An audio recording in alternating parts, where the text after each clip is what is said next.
Recreation and Park staff and the LAPD have put in many hours to create this draft. This framework will provide a safe boardwalk for folks to be able to truly express themselves.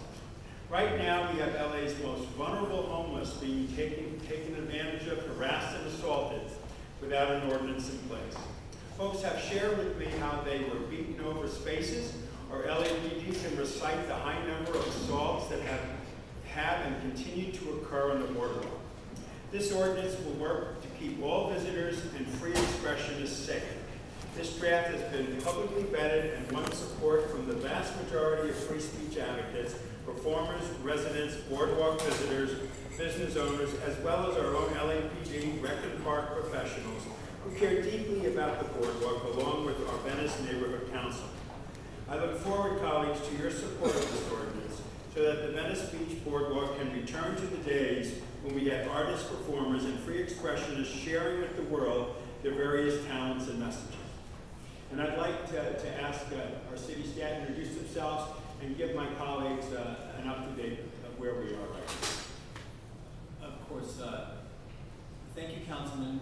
Kevin Regan, Assistant General Manager with Recreation and Parks Department, and I have with me Valerie Flores, Deputy City Attorney, as well as Captain John Peters of the Los Angeles Police Department. And council members, we'd like to take just a couple of moments to give you an overview of these amendments to 4215, but also paint a little bit of a picture of why we're bringing this before you this morning and to talk about the item and the help that the Recreation and Parks Department, the Police Department, in reality the entire city family are seeking in moving this ordinance, this amended ordinance forward.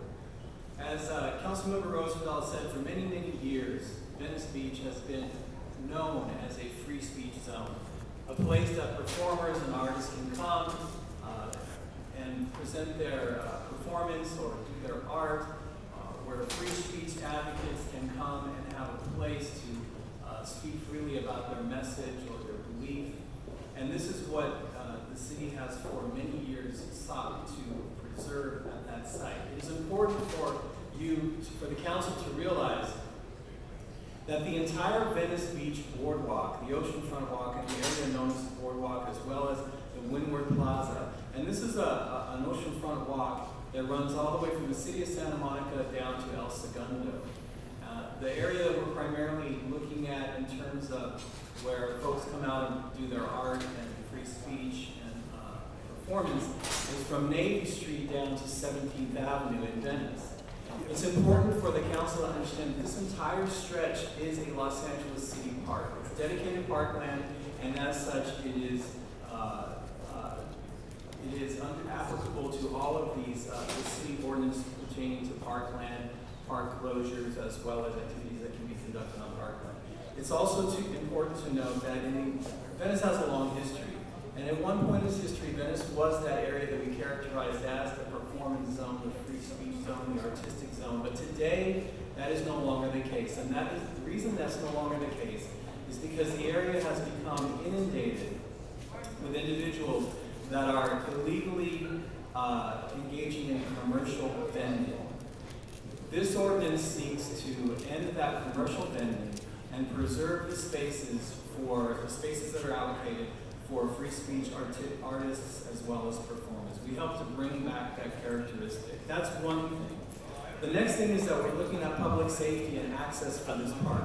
This park needs to be open and accessible to all. We need to be able to ensure public safety for all of the visitors. This site is visited by millions of people every year, and many of these people are tourists. They come from